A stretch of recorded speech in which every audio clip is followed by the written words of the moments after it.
So I believe that we can truly change our environments by reacting in the opposite spirit.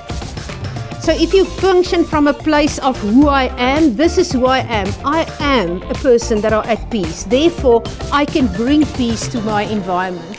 Instead of walking into your environment and let your environment decide how you're going to feel today.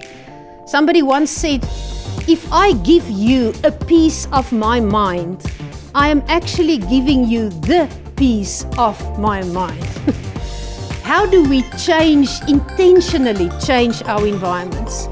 It's by reacting in an opposite spirit, and you need a lot of maturity to be able to do this. How I believe we're going to get to driving food security in Africa is we need to have the ingredients to be able to support people on the ground. And those ingredients, I believe we need to have a strong agricultural company with reach. We need to have a strong foods company that can process or industrialize Africa.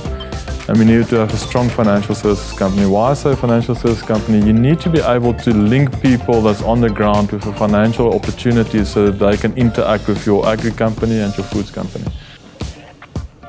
Purpose for me as a person, for our company, if it's not driven off something that is different than the status quo, I promise you South Africa has got trouble. Doesn't matter who the president is. Critical leadership skill, especially in tough times and in uncertain times, is listening and asking questions. You don't know it all.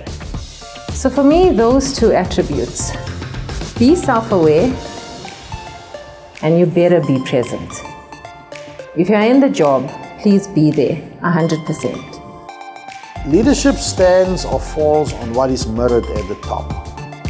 And unless you have an inclusive culture that brings on board the diverse nature of the environment in which you operate, you might sign out check after check, initiative after initiative, and it will not make any impact at all if you think that you know it all. So in a sense, you start to challenge yourself in disrupting your own environment. And that's the world we're living in. The one great thing about humans is that we are in a position where we adapt. You know, if you put in a difficult position, you adapt. I think what we need to understand is our values will cost us something. You know, it's not just gonna happen. Like, for them to truly be tested, you need to be able to demonstrate that you really believe in what you say. I've never found that because you're kind to people, they will stop putting in their leave with you, or stop doing their work, or stop hitting deadlines. I believe if you encourage people, if you treat them with kindness, they will return the favor. You make a serving and caring mentality part of the DNA of the organization. You will be the light switch if you prize truth and respect and results and service above power and position and self-importance and self-enrichment. You will be a light switch should you stand for the truth, for the affirmation of the good. For me, when I joined Phil Africa Foods, people will remember that the vision of Phil Africa was something that struck out for me. You know, for me, I was like, wow, this is a big, hairy, audacious goal, and I want to be a part of it. You know, we want to transform the lives of millions of Africans, economically, socially, and spiritually. I plugged in at that point. Before I could even understand what the job would entail, I was like, I'm plugged in. And everything else then flows out of that. If we can get people at recruitment stage that get to plug into our vision at that point, our retention level is gonna drop. We're gonna have people that are highly motivated. We're gonna be able to create ambassadors out of people, because they'll feel like, the organization or AVGRU is their home, because they see the synergy between the purpose of the organization as well as theirs. So, I've thought about ways, and I've shared with you some ways that I think about this whole wholeheartedness at work and bringing yourself to work. And one of the recommendations and one of the suggestions that I had for myself was in really having that discussion with my boss and saying, well, this is what I like to do. How can we incorporate this into work?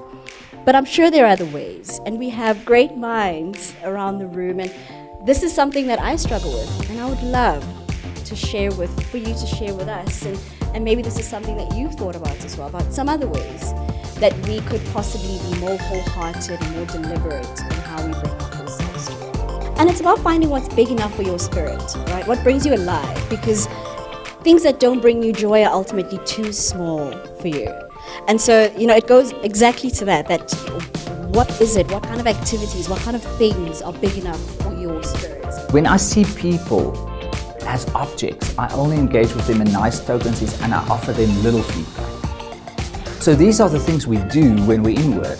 So when people matter, like you said, Maria, I'm interested in your challenges. I want to understand you. I want to understand your needs. I want to understand your objectives, right? Things that's important to you.